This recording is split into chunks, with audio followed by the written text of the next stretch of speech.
उत्तराखंड के एक छोटे से गांव भैरवपुर में एक पुरानी टूटी फूटी हवेली थी जिसे लोग काल हवेली के नाम से जानते थे। गांव के बुजुर्ग कहते थे कि उस हवेली में रात को अजीब सी औरत की चीखें सुनाई देती हैं। कोई कहता उसने सफेद साड़ी में एक औरत को हवा में उड़ते देखा है, तो कोई कहता कि उसके अंदर जो गया वो कभी लौट के नहीं आया। गांव के युवा इसे मजाक समझते थे, लेकिन राजीव, एक 24 साल का लड़का जो हाल ही में शहर से लौटा था, इन सब बातों को कोरी अफवाह मानता था। उसने ठान लिया कि वो उस हवेली में जाएगा और लोगों को सच दिखाएगा। रात के ठीक 12 बजे राजीव ने एक टॉर्च और कैमरा उठाया और हवेली की ओर निकल पड़ा। हवेली गांव के बाहर एक सुनसान जंगल के किनारे स्थित थी।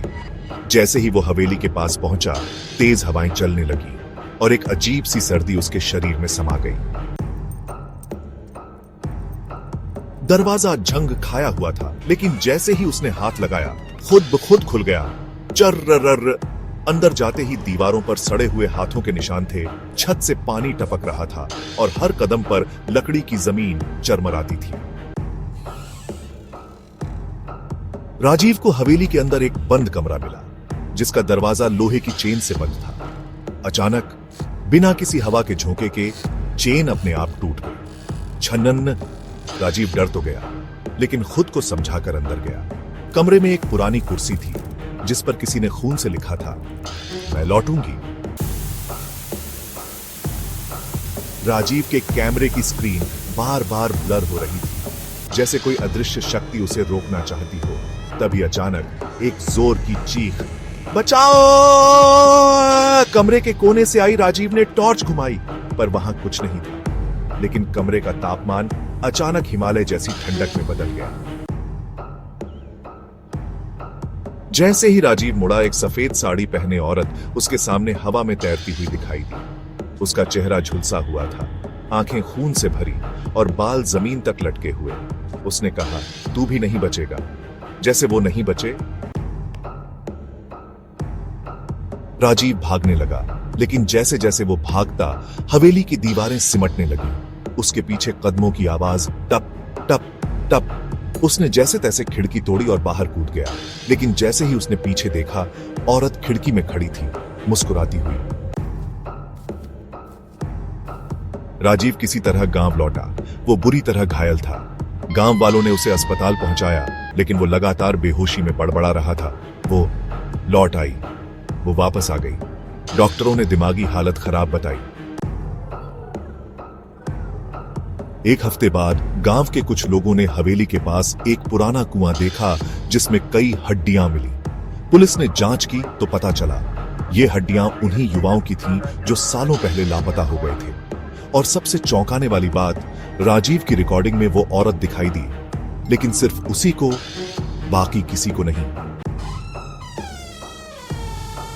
राजीव को पागल खाने भेज दिया गया, लेकिन एक रात वहां भी वो अचानक गायब हो गया। उसके कमरे की दीवार पर खून से लिखा था, अब मैं हर जगह हूं। उस दिन के बाद गांव में अजीब घटनाएं फिर शुरू हो गईं। बच्चों का अचानक गायब हो जाना, रात में औरत की चीखें और हवेली के पास जलते लाल दिए। लोग कहते हैं, भूत अब सिर्फ हवेली में नहीं, पूरे गांव में फैल चुका है। अगर आप कभी भैरवपुर जाएं, तो रात को हवेली की ओर ना देखना, क्योंकि वो अब तुम्हें भी देख रही है।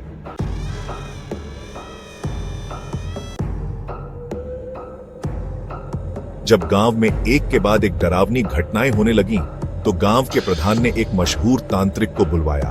तांत्रिक काल भैरव, जो अघोरी विद्या में पारंगत था। उसका चेहरा काला, आंखों में अंगारे जैसी चमक और गले में नरमुंड की माला थी। उसने हवेली के बाहर खड़े होकर जोर से बोला, हे अवित्र आत्मा, तुझे इस धरती से मुक्त करने आया हूं। गांव वाले दूर से सब देख रहे थे, लेकिन तभी हवेली से एक काले धुएं का तूफान निकला और तांत्रिक की ओर बढ़ा। भूतनी हवा में उड़ी और जोर से चिल्लाई, राजीव मेरा है, कोई नहीं बचा सकता उसे। तांत्रिक ने अपनी त्रिशूल से बनी यंत्र मंडल को हवेली के बीचों बीच रखा। उसने हवन शुरू किया और मंत्रोच्चार से हवेली की दीवारें कांपने लगीं। ओम क्लीं चामुंडाए विच्चे, ओम भूत प्रेत बाधा नाशाय नमः।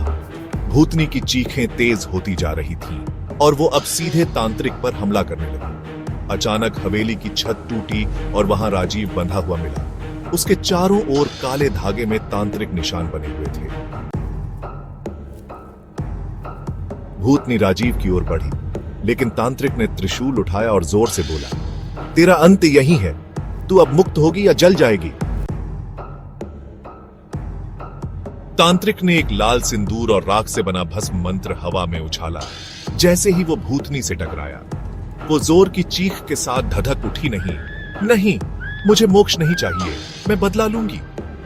लेकिन उसकी आवाज राख में घुलती चली गई। भूतनी की आत्मा राख बनकर हवेली में ही समा गई। हवेली की दीवारें धीरे धीरे गिरने लगी। तांत्रिक ने राजीव को मुक्त किया और उसके सिर पर हाथ रखकर बोला, अब ये आत्मा तुझे नहीं छू सकेगी। तेरा भाग्य आज तुझसे रूठा नहीं था बेटे। गांव वाले दौड़कर आए और पहली बार सबने हवेली के पास सन्नाटा नहीं बल्कि शांति महसूस की। तांत्रिक ने जाते जाते कहा, जहां अंधकार होता है वहां उजाला पहुंचने में थोड़ा समय लगता है, लेकिन वो उजाला जब आता है तो हर छाया को मिटा देता है। लेकिन हवेली की राख में अब भी एक कोना धीमे धीमे जल रहा था, क्योंकि कुछ आत्माएं कभी पूरी तरह नहीं मिटती। अगर आपको ये कहानी अच्छी लगी हो तो वीडियो को लाइक करें, शेयर करें और चैनल को सब्सक्राइब करें।